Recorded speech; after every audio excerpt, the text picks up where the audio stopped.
नमस्कार, मी पंजाब डक 20 तारखेपासून ते 26 तारखेच्या दरम्यान राज्यात म्हणजे खूप ठिकाणी पावसाळ्यासारखा पाऊस पडणार आहे, काही ठिकाणी गारपीट होणार आहे,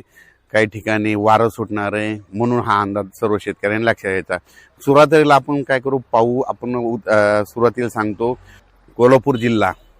सातारा जिल्हा, पुणे जिल्हा, त्याच्यानंतर अहिल्यानगर, त्याच्यानंतर आंबेगाव तालुका, जुन्नर तालुका, त्याच्यानंतर इकडे कराड तालुका, इकडे दोन बारामती, पाथर्डी, पैठण,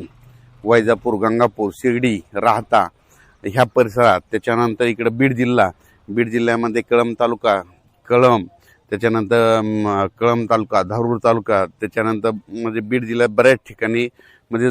बऱ्याच ठिकाणी पाऊस पडणार आहे। त्याच्यानंतर लातूर जिल्ह्यात देखील खूप ठिकाणी पाऊस पडणार आहे, म्हणून हा अंदाज सर्व शेतकऱ्यांना लक्षात घ्यायचा। नांदेड जिल्ह्यात देखील पाऊस पडणार आहे, म्हणजे 20 पासून ते 26 दरम्यान, म्हणून हा शेतकऱ्यांना अंदाज घ्यायचा। गारपीट देखील होणार आहे, पाऊस देखील पडणार आहे, लातूर जिल्ह्यात देखील गारपीट होणार आहे, बीड जिल्ह्यात देखील गारपीट होणार आहे, अहिल्यानगरकडे देखील खूप गारपीट होणार आहे, त्याच्यानंतर बारामती त्या साईडने तर खूप गारपीट होणार आहे, बारामती पुणे जिल्ह्यात खूप गारपीट होणार आहे, त्याच्यानंतर संगमनेर त्या भागात देखील खूप गारपीट होणार आहे, त्याच्यानंतर नंदुरबार जिल्हा, धुळे जिल्हा, जळगाव जिल्हा, संभाजीनगर, जालना, परभणी, बुलढाणा जिल्हा, त्याच्यानंतर नांदेड जिल्हा, हिंगोली जिल्हा,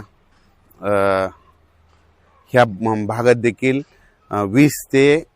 26 एप्रिलच्या दरम्यान पाऊस पडणार आहे, म्हणून हा अंदाज सर्व शेतकऱ्यांनी लक्षात घ्यायचा। तसेच अमरावती जिल्हा, अकोला जिल्हा, वर्धा जिल्हा, भंडारा जिल्हा, त्याच्यानंतर यवतमाळ जिल्हा, त्याच्यानंतर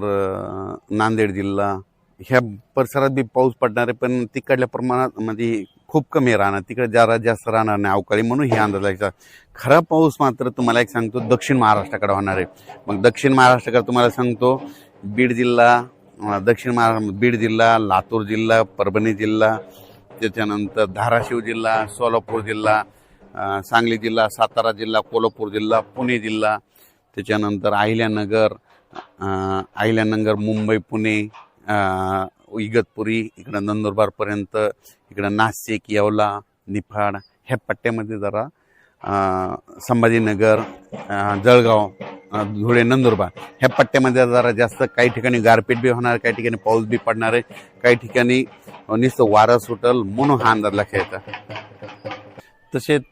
तेलंगणा आणि कर्नाटकमध्ये देखील खूप पाऊस पडणार आहे, काही कर्नाटकमध्ये तर खूप गारपीट होणार आहे, म्हणून हा अंदाज लक्षात यायचा। लातूर जिल्ह्यात देखील गारपीट होणार आहे, धाराशिव जिल्ह्यात गारपीट होणार आहे, सोलापूर जिल्ह्यात गारपीट होणार आहे, कोल्हापूरकडे देखील होणार आहे, साताऱ्याकडे देखील होणार आहे, पुणेकडे देखील होणार आहे, बारामती त्याच पट्ट्यात होणार आहे,